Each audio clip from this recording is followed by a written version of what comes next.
אני חושב שהחילוני בנקודת מבט שלו, הוא לא יכול לקבל מציאות כזאת שהחרדי לא רק שהוא לא מתגייס, הוא גם עומד בכביש ועם שלט שנמות ולא נתגייס, כשיש אחרים שהם גם מתים וגם מתגייסים. כן.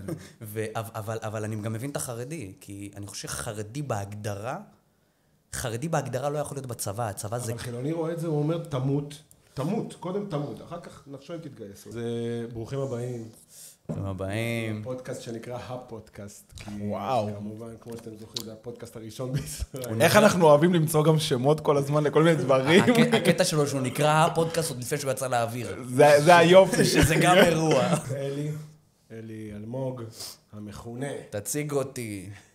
כתב, מתמחה בכאן 11 לשעבר. בדימוס. עורך דין לעתיד. יש לנו את אביתר יקותיאל. וואי, איך להציג אותך? יש כל כך הרבה טייטלים. אין צורך. אביתר יקותיאל. אני חושב שאביתר יקותיאל זה מספיק. זהו, אני לא יודע איפה לתקוף את הדמות. כל דמות שתתקוף יש עוד דמות, כאילו, אתה תצטרך לתקוף הרבה דמויות. את זה נשאיר לאנשים. אז אנחנו פה היום התיישבנו בלי נושא. הפודקאסט נקרא הספציפי להיום. החדר נקרא הפודקאסט, הספציפי היום נקרא בלי נושא. יפה. אין נושא, לא יודע. ספונטני. אמרנו נשב, נדבר. כן. יש לנו... אנחנו והבקבוקים יביאו נושא. יפה, הנה, לחיים. טוב, אז מה שמשותף פה בינינו אחרי הצחוקים והכל זה ששלושתנו מהעולם החרדי, מהעולם הישיבות, מהעולם הזה, מעולם השידוכים, וגם לא, בזמנים מסוימים. ובנינו בית באיזשהו שלב, התחתנו, בעידוד המשפחה, לא בעידוד המשפחה, כל אחד בסיפוריו הוא. ובסוף התגרשנו גם. וזה... דבר כואב. זה אי אפשר לדמיין את זה בכלל, זה כאילו אתה... מטורף. הרי אתה מדמיין, שאתה מכיר את האישה שלך, אתה מכיר את זה, אתה מדמיין, אנחנו נזדקן, והנכדים יבואו לבית אבות, ויעברו לנו תמונות מפעם, ונוציא את השיניים, ננשק אותם, זה... פתאום זה נגדל לך באמצע, אני זוכר את הימים הראשונים, זה היה קריסה. זה היה אירוע. אתה יודע, אני זוכר לפני שהתחתנתי, אני זוכר שהייתי קורא כאילו ספרים על זוגיות, שזה עבודה וזה, ואני זוכר שאלתי את עצמי, כאילו, למה זה מאוד כל כך קשה? אתה מתחתן עם מישהי שאתה אוהב, כאילו, אתה כל היום בבית לאבי דאבי, כאילו, למה זה אמור להיות אירוע מסובך? עד שאתה מתחתן, אתה מבין את האירוע. בגלל זה כל הזמן אמרו לנו בישיבה, שלמה והרסתיך לי לעולם, והרסתיך לי והרסתיך. כי הזמן של האירוסין עד החתונה זה הזמן הכי טוב. בגלל זה אנחנו כל הזמן רוצים להיות עם אלוהים ב"והרסתיך", בקטע של האירוסין, כי אחרי זה אנחנו הופכים להיות חרות, או הצד השני. אגב, הזכרת ישיבה, אני חושב שהכשל הכי גדול בעולם החרדי, בעולם הישיבות בכלל, זה ששמים דגש על גמרא ועל למדנות ועל כל הדברים האלה, ולא שמים דגש על מה זה בית, מה זה אישה. איך מדברים עם אישה, איך מתקשרים עם אישה. צריך לשים דגש על הגמרא, וצריך להסביר קצת יותר. אני זוכר את השיעורים שהיה לי לפני החתונה, השיעורים שהמדריך חתנים עשה לי. מסביר לך איך חתולה. אני קיבלתי טראומה נפשית מהשיעור. אני אמרתי, מה אני הולך לעשות שם? נכון, זה נופל עליך בבת אחת, אתה אומר, כאילו, עד היום סיפרו לי שזה עבירה, פתאום, כי יש לי פריבילגיה לעשות עבירות, כאילו, איך זה קורה, כאילו, אתה לא מצליח להבין את זה, אתה פתאום אומר, בוא אני למדתי בחב"ד, פחות סיפור שלנו. אני למדתי אצל הרב יהושע הלוי, זה בכלל פחות.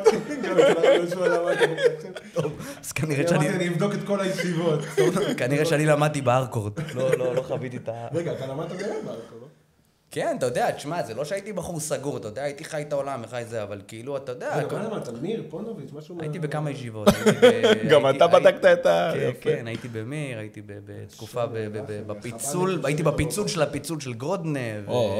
אתה זרקת ספסל בחניה. לא, אבל זרקו עליי. טוב. תסביר לי כמה דברים. שהוא אומר שהוא ידע את העולם והוא לא היה סגור, הוא מתכוון להפגנות למיניהם. לא, אני מתכוון שהייתי טס לחול, מבריח סיגריות. בחור ישיבה קלאסי. כן, אתה יודע. כן, כזה. אתה יודע, מקודם אמרת שאנחנו מדמיינים בסופו של דבר את החיים שלנו, עם האישה שלנו, עם הנכדים שבאים. אנחנו, כשאנחנו עומדים מתחת לחופה, אנחנו לא חושבים ברגע שאנחנו שומרים את הכוס, שוואלה, יום אחד יכול להיות שאני אתגרש ממנה, זה אפילו לא עולה לנו באופציה. כך בחור מהמגזר הכללי, שמתחתן בגיל 25, 26, 30, הוא לוקח את זה בחשבון. אצלנו זה לא היה אופציה. זה לא היה, אין לך אופציה כזאת. זה מדהים. אני, כאילו, נגיד, מה אתם חושבים על שידוכים? כאילו, נשאיר את השאלה באוויר. שידוכים לעומת חברה תשמע, לדעתי בכל דבר יש יתרונות וחסרונות. אני לא חושב שבמבחן המציאות העולם החילוני הוכיח את עצמו, שהוא מצליח לתחזק יותר חיי נישואים או מערכות יחסים, יותר מאשר העולם החרדי. העובדה היא שיש, אני חושב, לפי נתונים 60% גירושין בציבור הכללי, לא מדברים על אנשים שיצאו ל3-4 דייטים בגינה ליד הבית של המורה. בדרך כלל הם גם גרים איזה שנה קודם, לכן לפחות. זאת אומרת, אני חושב שדווקא הקונספט של שידוכים הוא לא בעיה, הבעיה היא שלא... אני חושב שזה מוקדם מדי. אני חושב שגיל 20, אני התחתנתי בגיל 20 וחודש, והייתי חרדי בהגדרה. במהות, ההורים שלי בסופו של דבר, כאילו, ראו הילד, מה שנקרא אז בזמנו שבאבניק. יאללה, בוא נשלח אותו לחתונה, בוא נחתן אותו. אבל זה לא רלוונטי למוקדמות. בגיל 24 היית נהיה שבאבניק... לא, בגיל 24 הייתי מודע לעולם הרבה יותר מגיל 20, שבגיל 20 אתה חושב שאתה כבר גדול, שבגיל 20 אתה ילד. אני לא חושב שזה רק עניין של... אני חושב שאתה לא גר עם אישה, לא משנה, גר עם אישה בקטע של מחויבות של נישואין, זה לא משנה אם אתה חילוני, דתי, נוצרי או אימיש, אתה לא יודע מה זה. אתה לא יודע מה זה באמת, להכניס מישהו לחיים שלך אחרי שכל כך התרגלת לחיים שלך ואחרי זה, להכניס מישהו שאתה מחויב לו ב100%, 24 שעות, שאתה נמצא לידו, שאתה לא נמצא לידו, שאתה בחול, שאתה בזה, ורק כשאתה מתחתן, בום. וכל זה... אבל כן מדבר פה... שידוך, לא שידוך. לא, אני לא מסכים. כי אם אתה בגיל 25 מתחתן, ככה אני חושב. אתה בגיל 25 מתחתן, הדעה שלך כבר, יש לך חשבון בנק נורמלי, יש לך עבודה נורמלית, ויש לך זה... אז אם אתה לוקח את זה בגיל 20, אתה בונה את עצמך יחד איתה, אתם נקשרים ביחד. אז זה יותר טוב. זה לכאורה יותר טוב, אבל אתה לא מוכן לזה שאתה יום אחד אולי תתגרש ממנה. אני חושב שיש שתי דברים שהם בעייתיים בהיבט הזה בעולם החרדי, לצד הרבה יתרונות שדווקא יש בעולם החרדי בשידוכים לעומת חילונים. אני חושב שיש שתי נקודות מרכזיות. נקודה אחת, זה הנקודה של חוסר מוכנות ברמה הכי בסיסית. זאת אומרת, תקח בחור ישיבה קלאסי שמעולם לא היה לו אינטראקציה עם בחורה, הוא לא יודע מה זה.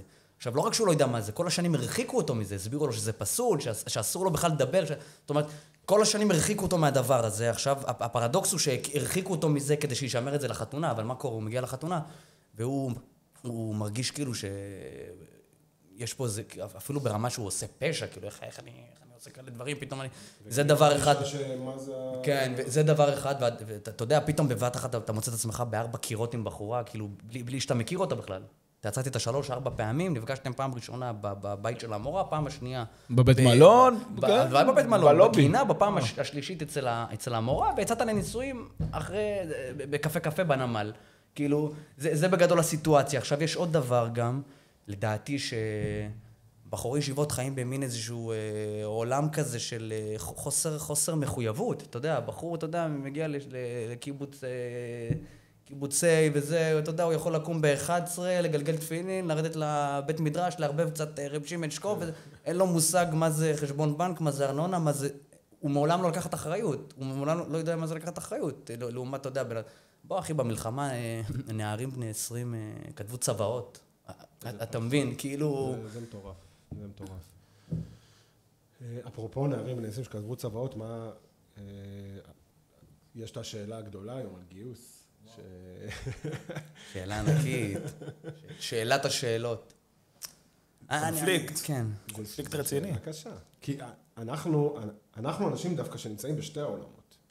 יש לנו חברים חילונים, גאים, מכל גווני הקשת, ערבים, נוצרים, מכל גווני הקשת, כי אנחנו מתעסקים גם בעולמות האלה. וכשאנחנו נמצאים... וכמובן חיילים, בפרט... אבל כשאנחנו נמצאים עם העולם החילוני, אנחנו השגרירים של החרדים. וכשאנחנו נמצאים עם החרדים, אנחנו השגרירים של החברים שלנו, החיילים. אני חושב שכולם צודקים. אני חושב שהחילוני בנקודת מבט שלו, הוא לא יכול לקבל מציאות כזאת שהחרדי לא רק שהוא לא מתגייס, הוא גם עומד בכביש ועם שלט שנמות ולא נתגייס, כשיש אחרים שהם גם מתים וגם מתגייסים. כן. אבל אני גם מבין את החרדי, כי אני חושב שחרדי בהגדרה לא יכול להיות בצבא, הצבא זה... אבל חילוני רואה את זה, הוא אומר תמות, קודם תמות, אחר כך נחשוב אם תתגייס. נכון, אבל חילוני, אני חושב שגם חילוני צריך לנסות להיכנס לראש של העולם החרדי. אני שאלתי פעם איזושהי מפגינה מקפלן, האם היא הייתה שולחת את הבן שלה לצבא שגולדקנופ היה הרמטכ"ל ודרעי היה שר הביטחון. היא היא ענתה לי, מתה ולא התגייסה. היא אמרה לי שלא רק שהיא זה, היא אמרה לי שתתאבד מיוזמתה. אז אני חושב שבאמת הצבא לא רוצה את החרדים בצבא, הוא רוצה אותם לא חרדים בצבא, וזה האמת. אם הצבא היה באמת רוצה חרדים בצבא, הוא היה מוכן לעשות שינוי בפקודות מטכ"ל, באמת לאפשר לחרדי להישאר חרדי, אני חושב ומה אתה אומר על שהם לא חשמונאים? מאפשרים את זה. תשמע, אני ראיתי את החשמונאים, זה רעיון יפה, אבל שוב, אני לא ראיתי חרדים ארקוד מפונוביץ' ומיוחוסטיירה וממיר שהולכים להתגייס שם. בסופו של דבר מי שמתגייס שם זה אנשים שלא מצאו את עצמם בעולם הישיבות. זה גם לא מה שהחילונים רוצים. החילונים רוצים לראות, אתה יודע, כמו שהיה אצל הדתי-לאומי, ספרא וסייפא. המצב הוא שאצל הדתיים-לאומיים, אנשים שמברכים ומירי שמיים מתגייסים, ואצל החרדים זה כביכול רק השבאבניקים ורק... תראה, אני יש לי שתי דברים. דבר ראשון, קודם כל, שאני הייתי בישיבה גדולה, סיימתי בישיבה גדולה, ונכנסתי לראש ישיבה שלי, זיכרונו לברכה. הוא אמר לי לא לפרסם את זה, אבל הוא זיכרונו לברכה, אז אני... אז אתה יכול לפרסם. הוא לא יגיע אליי בכלל. כן, גם אין לו איך להגיע אליך עכשיו. ואמרתי לו, אני מתלבט מה לעשות, ללכת לצבא, לזה. הוא אמר לי, תקשיב דניאל, אם אתה הולך לצבא, אתה לא הולך לצבא של החרדים, אתה לא הולך לנחל יהודה, אתה לא הולך לזה, אתה הולך לשחר כחול, אתה הולך לצבא הכללי. כי שמה, הם פתאום... אתה יודע ממה... רבי, תניח לי תפילין בבוקר, אתה זה, פתאום אתה נכנס להיות שליח, אתה רוצה או לא רוצה. כן, בהכרח. שמה אתה בין החבר'ה, ההוא מביא שיר, אז אתה בסדר, חבר שלי דתי מביא שיר וזה וזה. זה אחד. דבר שני, יש לי בני דודים ובנות דודות, בערימות, שהם בשירות קרבי, שחיסלו מחבלים בפיגועים וכאלה, וברוך השם, משפחה עתירת לוחמים. וכולם תלמידי חכמים. הם עם כיפות סרוגות, אבל הם תלמידי חכמים, הם יראי שמיים, אני מכיר אותם אישית, במקרה, אני מכיר אותם אישית. ואני אומר לעצמי, כאילו, למה הם יכולים להיות יראי שמיים, תלמידי חכמים, באמת, הם לומדים, והולכים ומשרתים את המדינה. כאילו, יכול להיות שצריך לתחזק יותר איזושהי מסגרת צה"לית, חרדית. אני חושב שחרדים לא יכולים להתגייס היום לצה"ל. חד משמעית. בגלל שהם בתוך איזשהו כלי מחרסינה שאתה, מקריסטל. תשמע, אני חושב... ששבר קטן וכל הכלי מתפרק. אני חושב שהנקודה שאתה מציין היא מאוד חשובה, והעובדה אני אגיד לך משהו, הדתיים לאומיים הם פשוט גדלים לתוך מציאות שמחנכים אותם מגיל 0, להתחכך עם העולם בחוץ ולדעת להתמודד. ואצל החרדים ההפך, אצל החרדים כל הרעיון הוא חרדה, הסתגרות, אנחנו בתוך עצמנו, אנחנו לא חלק מהרעיון הזה. אני חושב שהשאלה של הגיוס היא לא השאלה המרכזית. זאת אומרת, הנושא של הגיוס... אגב, אתה יכול לראות... אני רק אגיד נקודה, אני אומר, שאלת הגיוס היא נגזרת של שאלה הרבה יותר רחבה, וזה תחושת השייכות וההזדהות של החרדים עם המדינה. אני חושב שיש כאן ויכוח אמיתי, שהיה עוד בקום המדינה ובראשית התנועה הציונית. מה האתוס המכונן של עם ישראל? היה את החילונים שבאו ואמרו, הלאומיות זה הדבר שסביבו אנחנו מסתובבים, והחרדים אמרו, לא, התורה זה הדבר שסביבו אנחנו מסתובבים, ולכן חרדי בהגדרה לא יכול להיות חלק מצד שהוא כור היתוך של הציונות, והדבר הזה שאומר שהלאומיות זה הדבר שסביבו אנחנו קיימים כחברה.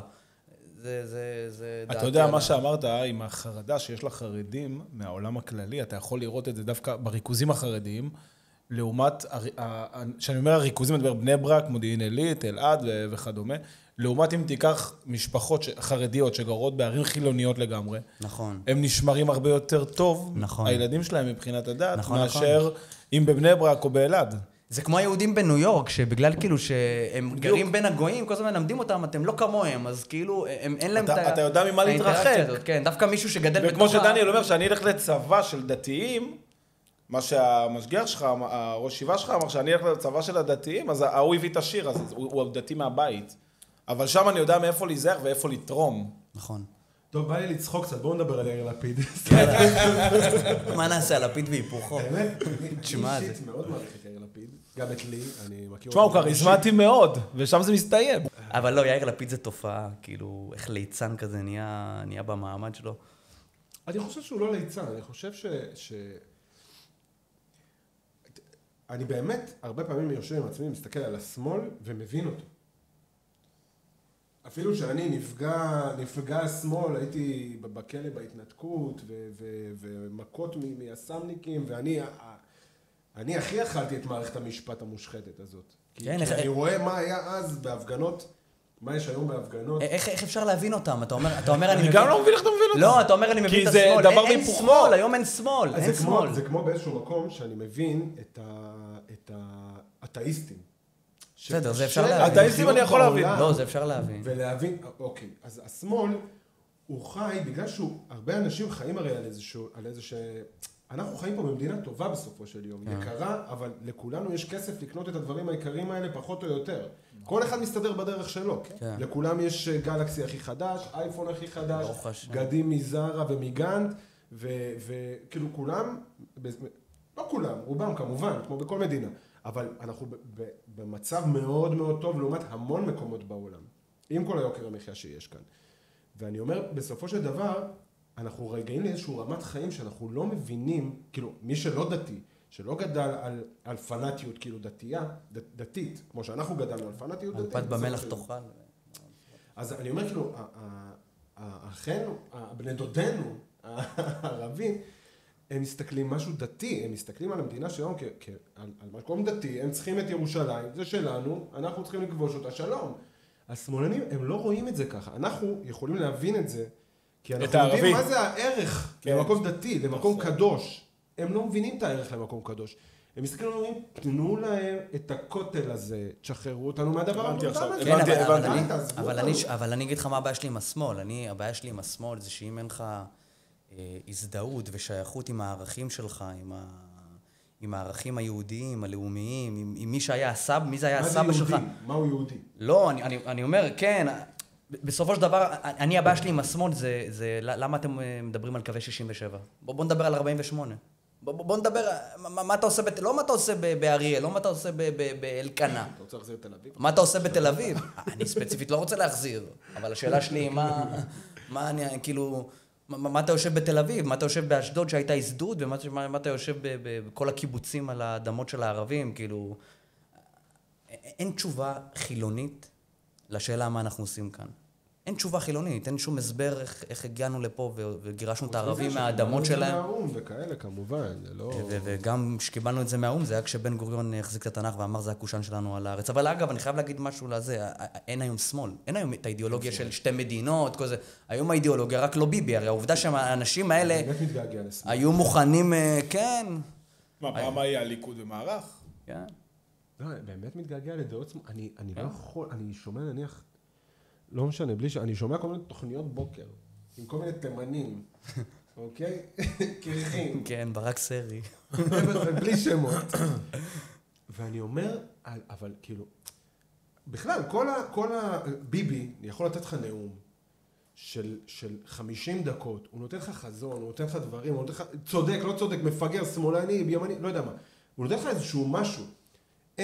תן לי נאום של 3 דקות שלהם, בלי להגיד את המילה ביבי או ראש הממשלה. הם לא מסוגלים, ראית מה היה אחרי הנאום שלו באו"ם. הם לא מסוגלים לפרגן גם, כאילו וואלה. את החזון שלכם, למה אתם לא מאמינים בחזון של עצמכם, למכור אותו בשביל רק להוריד את הצד השני, כל הזה, אבל בן גביר וסמוטריץ' וביבי, ובן גביר, והם שומעים עליו, והוא שואל את די, תנו לנו את החזון שלכם, נחליט, לבחור. העובדה שמרץ של תמר זנדברג היו מוכנים לשבת עם בנט, שהיה יושב ראש מועצת יש"ע, רק כדי להפיל את נתניהו, מראה שכבר האנשים האלה איבדו כיוון, אין להם שום דבר חוץ מזה, תשמע. אתה יודע, ואני אגיד לך עוד משהו, הלוואי שהימין היום ילחם בטרור, כמו שבן גוריון נלחם. אתה יודע, הם מדברים היום, אגב, הם מדברים היום על זה שהימין משיחי וזיני משיחי. אתה תקרא דברים שבן גוריון כתב, היו עוצרים אותו היום על הסתה לזה, הוא היה חוטף כתב אישום כמו שבן ארי חטף. שזה היה. החבר'ה האלה התפלפו לגמרי. אפרופו איך פעם טיפלו בערבים, אז אני חייב לכם סיפור מההתחלה, בלי קשר לערבים ובלי קשר לאיך פעם טיפלו. תשקול את המילים שלך שלא היה פה ימ"ר תל אביב בחוץ. לא, אנחנו בתוכנית הפטריוטים בערוץ 14. אמת. היה. ישבנו שם כקהל, מכינו כפיים וזה, היה מעניין. באמת, זו תוכנית... סיפור, שווה להקשיב. דרך אגב, שנייה לפני, זו תוכנית שהצילה את עם ישראל בכל מובן שהוא. אני חושב שהימין הצליח להרים ראש. אנחנו פעם היינו, כולם היו... אני עדיין חושב שהימין הוא אישה מוכה בהגדרה. כן, חד משמעית. סיפור הכי פשוט, יום אחד נכנסתי לאיזה חנות, בזמן המלחמה. עם איראן, היה טילים, ואני נכנס לחנות. אנחנו לא היינו פה, איזה בסה. זה בסה, נתקענו, אבל לפחות נתקענו במיימי. כן, לא נעים. לא נעים. ברוך השם. אני הייתי פה המון, ובמקרה, הזוג שלי לא פחדה להיות לבד, אני צריך להיות שם ולהתעורר 20 פעם בלילה, לרדת למקלט, אני פה בבית ישן. ברוך השם. שמעת את הסיפור עם החדר, עם החדר אטום שהוא בנה. נכנסתי לחנות ההיא. הבחורצ'יק אוהד בית"ר, אבל הוא עם משקפיים של בן גביר, הוא מוקצן, אוהד בית"ר מוקצן. ויש לו ערוץ 12. ואני אומר לו, למה אתה רואה את זה? אתה ימני מוקצן. שאלתי שאלה, למה אתה רואה את הערוץ הזה? הוא אומר לי, לא, כי הם אנשים רציניים, הם יודעים לנתח לי את המציאות יותר נכון. עכשיו, במבחן התוצאה, אתה מסתכל על כל הערכות שהיה בערוץ 12, על כל התקיפות אחרי הביפרים, לפני הביפרים, לצאת מהמלחמה, לסגור את המלחמה. טעו בכל הערכות. טעו בכל הערכה. ואני אומר, כאילו, מה יש להסתכל בדבר הזה, בערכות האלה? לא יודע. קיצר, ערוץ 14, אנחנו יושבים, ערוץ 14. יש ערוץ 14? יש. פטריוטים? יש. אנחנו יושבים בקהל, מוחאים כפיים מתי שצריך, מתי שלא צריך. יושב עורך דין ארי שמאי, מייצגו של יגאל עמיר. ומדבר, אנחנו לא שומעים מה הוא מדבר, בגלל שאנחנו עסוקים בלהסתכל במסך שם, לראות מתי רואים אותנו, מתי לא רואים אותנו. זה המסך ככה, יש בערוץ 14 מסך, שרואים, בסדר. ואז אלי, אלמוג, העורך דין לעתיד, ערוץ כאן בדימוס, אומר לנו, בוא נמחא כפיים סתם, נראה אם זורמים אותנו. סתם, לא יודע, ואין זה. ואנחנו מתחילים למחוא כפיים, כל הקהל איתנו ביחד, ועניינים, הכל... אין לכם מושג על מה. וגם לקהל אין מושג על מה הוא מוחא. לא מוחאים כפיים, החלטתם כקונץ, מה שנקרא, למחוא כפיים. הם הבינו אבל שצריך למחוא כפיים. כן. קיצור, היה מחיאות אנחנו קופצים חצי שעה קדימה בחיים, בסדר? אנחנו לא... יוצאים חצי שעה קדימה בחיים, פותחים את הסמארטפונני, ופותחים כמו ימני מוכה את ערוץ 12. בסערת הערוץ 14, איך הם אוהבים שערות, אלוקים בים לא אוהב שערות. תשמע, הביאו שם כותרת ראשית ב-N12, הקהל מחא כפיים לדבריו של עורך דין ארי שמאי שצריך לשחרר את הרוצח יגאל עמיר מהכלא. מתברר שארי שמאי אמר שצריך לשחרר את יגאל עמיר, כי לא הגיוני שרוצח, כל רוצח מקבל 20 שנות מאסר, ויגאל עמיר עשו חוק מיוחד בשבילו, שהוא שר כל החיים בכלא. לא, הוא אמר את זה, אבל בגלל איזה... לא, הוא מייצג אותו. אנחנו לא יודעים על מה הוא אמר, כי לא הקשבנו. הוא אמר בגלל... איזה חוק שזה, אז הוא אמר, אז אוקיי, אם זה ככה... אז הוא אמר, כן, הוא אמר, אם אתם מדברים על חוק פרסונלי, אז גם החוק שעשו נגד יגאל עמיר הוא חוק פרסונלי, מפה שם החלטתי שזה דורש מחיית כפיים. עכשיו אין לך מושג שזה מה שהוא אמר. שמעת אותו, מסיים כן, פסקה. מחיתי כפיים, כל הקהל מחרה מחזיק אחריי, מוחאים כפיים, מפה לשם, מתברר שבגללי פיטרו את ארי שמאי, אז ארי שמאי, אם אתה נתקל בפודקאסט הזה, אני אשם. סליחה, אנחנו בערב כיפור. ערב כיפור, סליחה. טוב, אני רוצה לחזור להתחלה, כי אנחנו כבר בשלבי סיום של האירוע. במעבר חד. על הגרושיאדה. אנחנו קוראים לזה גרושיאדה. קודם כל, סתם, איך היה, אני יודע כל הזמן שמדברים על בתי הדין הרבניים, קשים, לא קשים, רעים, לא רעים. איך היה לכם החוויה שם? אני כאילו, היה לי חוויה ממש סבבה, הם דווקא התחשבו בבית הדין הרבני? כן. האמת שאני, החוויה הכי טובה שלי הייתה... בבית משפט. בבית משפט. גם שלי. כן, נתקלתי בשופט, באמת בית סופר הדין הגון. בסופו של דבר הוא... אני חושב בבית הדין הרבני, שמדובר באנשים שמתנהלים כמו... איזושהי המלוך כזה? לא, כמו בשטיבל. וואלה. אין שם סדרי דין, הכל מתנהל כמו שכונה, בפרוטוקול המזכיר שהוא בדרך כלל שסניק, כותב לך עם שגיאות כתיב. הם פועלים בצורה מאוד מאוד מסורבלת. בבית הדין יש סדרי דין, יש... בבית משפט, כן, יש ראיות, פה שם, כאילו, הכל בנוי בצורה מאוד מסודרת. אני בבית משפט הייתה לי חוויה מאוד מאוד טובה. בית הדין מאוד... אתה חייב לשמוע, הוא היה עד שלי בגט. פסול לעדות, זה שחטתם משפחה. לא רלוונטי, לא. משפחה לא... הוא היה זה, עכשיו אני מביא אותו, אני אומר לו, דניאל, יש גט, צריך לבוא עד, הוא בא עד, שנינו נכנסים לאולם. אז הדיין אומר לו, בונה, אתה לא היית פה לפני שנה כשנתת גט? הוא אומר לו, לא יודע, ראיתי חבר, ראיתי כיף להיות גרוש, אמרתי, יאללה, בוא, 1+1. הדיין התחיל לצחוק, לא יודע איפה לקבור את עצמו. נראה לי הדיין הגיע למחרת לבית הדין, גם עם גט. התלהבתי מהאירוע. יאללה, בוא נתגרש. מטורף. כן, טוב, יש מטורף. הרבה מה לדבר על זה. אבל יש, דווקא על החוויה שלי העולם. במערכת המשפט הייתה ממש חוויה טובה. מעניין אותי לדעת, אבל כאילו, איך זה השפיע עליכם כהורים, נגיד? כאילו, הגירושים? כן, הגירושים. כהורים? כהורים. אם נניח הייתם נשואים היום, אתם חושבים שההורות שלכם הייתה יותר טובה או פחות טובה? אני לא יודע, תשמע, זו שאלה, כי אני חושב שההורות שלי יותר טובה אחרי הגירושים. אני גם, זה מה שאני חושב. אני חושב שאחרי הגירושים אתה הרבה יותר אני לא מעריך. רוצה לעודד את הקהל, אבל גם לא, אנחנו לא רוצים לעודדים.